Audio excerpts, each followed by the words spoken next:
वासुदेवाय। ओम नमो भगवते वासुदेवाय। ओम नमो भगवते वासुदेवाय। वन्देऽहं श्रीगुरो श्रीयुतपदकमलं श्रीगुरुन् वैष्णवांश श्रीरूपं साग्रजातं सहगणरघुनाथान्वितं तं सजीवं साद्वैतं सावधूतं परिजनसहितं कृष्णचैतन्यदेवं श्रीराधा कृष्णपादान् सहगणललिता श्रीविशाखान्वितांश्च।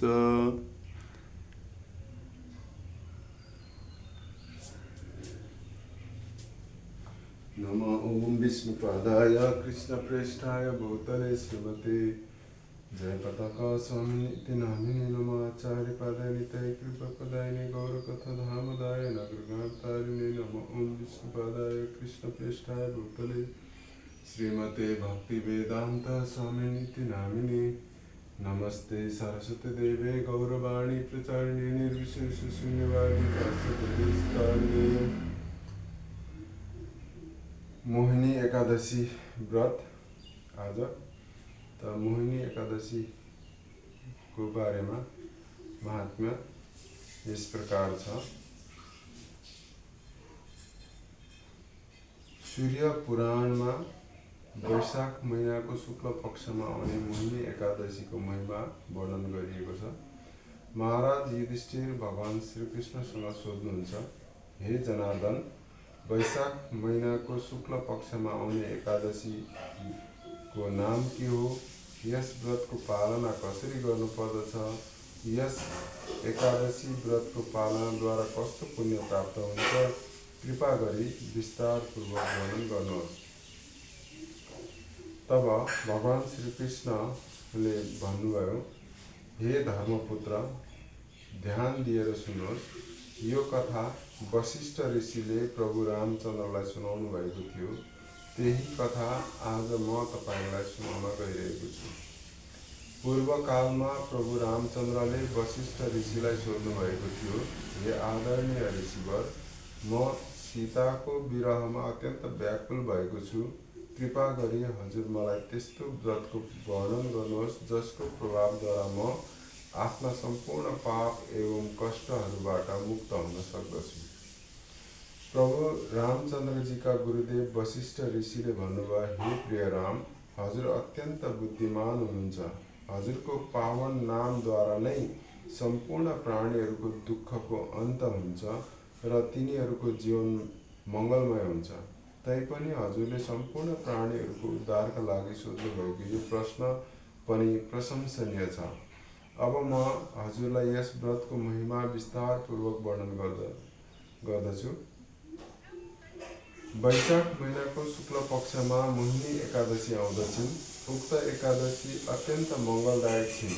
यस व्रतको पालनाद्वारा मानिस सम्पूर्ण किसिमका सांसारिक दुःख तथा अनेकौं किसिमका पाप कर्महरूका साथै भौतिक अज्ञानताबाट पनि मुक्त हुन पुग्दछ। प्राचीन समयमा सरस्वती नदीको तटमा रम्य भद्रावती नामक राज्य थियो। धृतिमान नामक राजाले त्यहाँ राज्य गर्ने गर्दथे। चन्द्रवंशमा जन्मेका यी राजा सहिष्णु एवं सत्यवादी थिए। त्यही शहरमा धनपाल नाम गरेको एकजना वैश्य रहने गर्दथे, जो अत्यन्त पुण्यवान वैष्णव थिए।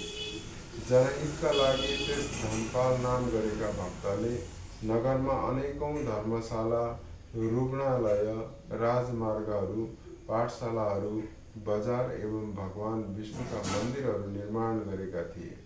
उनले सम्पूर्ण नगरभरि नै कुवा, शुद्ध जलको तलाउ तथा अन्न भण्डारहरू निर्माण गरेका थिए।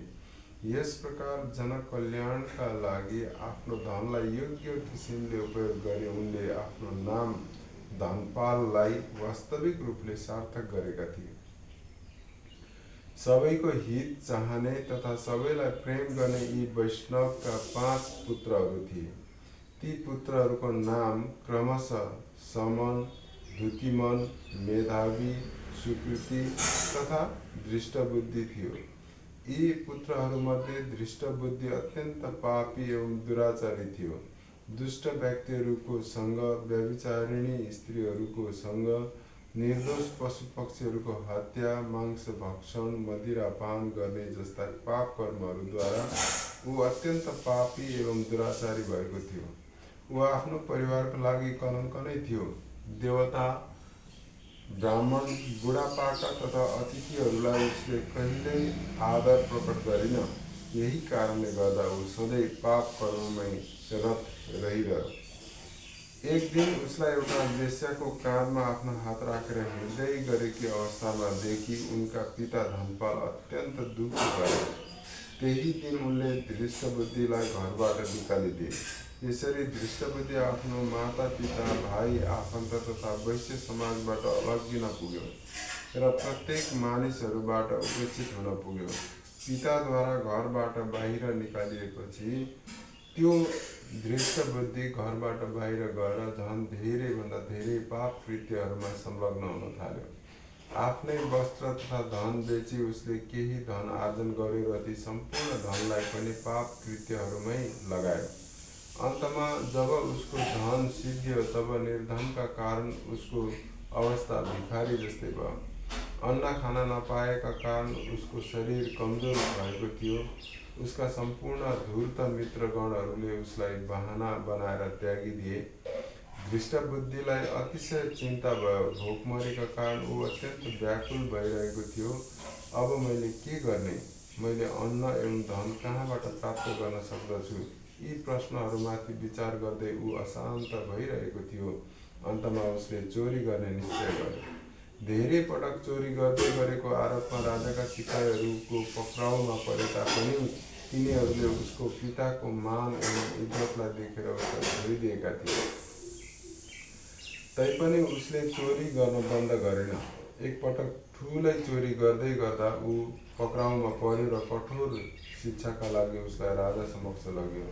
तब राजाले उसलाई भने, हे मूर्ख, आजदेखि त यस राज्यमा रहन पाउने छैनस्, किनकि त महापापी होस्।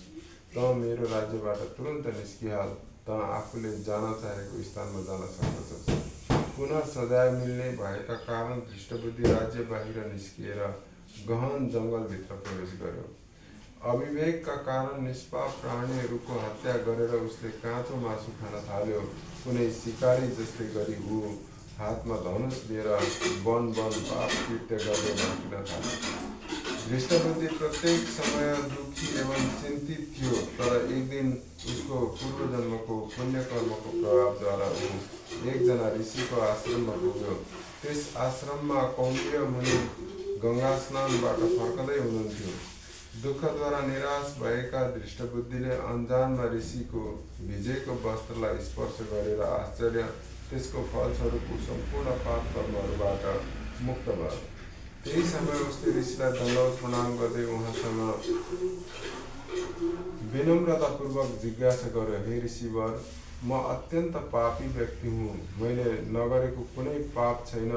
कृपा गरी मलाई त्यस्तो व्रत बताइदिनुहोस् जसको प्रभावद्वारा म सम्पूर्ण पापबाट मुक्त हुन सक्दछु। अमर्यादित पाप कृत्यहरूका कारण म आफ्ना कुटुम्बगण, मित्रगण एवं समाजबाट पनि बाहिरिएको छु र साथै मानसिक पीडाको दलदलमा डुबेको छु। यी सम्पूर्ण वृत्तान्तहरूलाई सुनिसकेपछि पर दुःख दुखी कौन्डिन्य ऋषिले भन्नुभयो, हे धृष्टबुद्धि, सुन, मेरु पर्वतभन्दा पनि अधिक प्रचण्ड पाप राशिलाई नाश गरिदिने व्रतका बारेमा म तिमीलाई वर्णन गर्न जाँदैछु। त्यस व्रतको पालनद्वारा केही क्षणमै तिम्रा सम्पूर्ण पाप कर्महरू नष्ट हुनेछन्। वैशाख महिनाको शुक्ल पक्षमा आउने एकादशीको पालन गर्नाले तिमी सम्पूर्ण पापहरूबाट मुक्त हुनेछौ। ऋषिको आदेश अनुसार धृष्टबुद्धिले कठोरतापूर्वक यस व्रतको पालना गर्यो। हे राजन, यस व्रतको पालनाद्वारा सम्पूर्ण पाप कर्महरूबाट मुक्त भएर दिव्य शरीर धारण गरी गरुडमा सवार हुँदै विष्णुलोकतर्फ प्रस्थान गर्यो। हे रामचन्द्र, यस व्रतको पालनाद्वारा सम्पूर्ण पाप तथा मोहबाट मुक्त भइन्छ। अनेकौं तीर्थ स्नान गर्नाले अथवा यज्ञ गर्नाले जुन फल प्राप्त हुन्छ त्यही फल यो एकादशीको व्रतबाट प्राप्त हुन्छ। हरे कृष्ण कृष्ण कृष्ण हरे हरे, हरे राम राम राम हरे हरे। त यो थियो यो मोहिनी एकादशी व्रतको महात्म्य। हरे कृष्ण।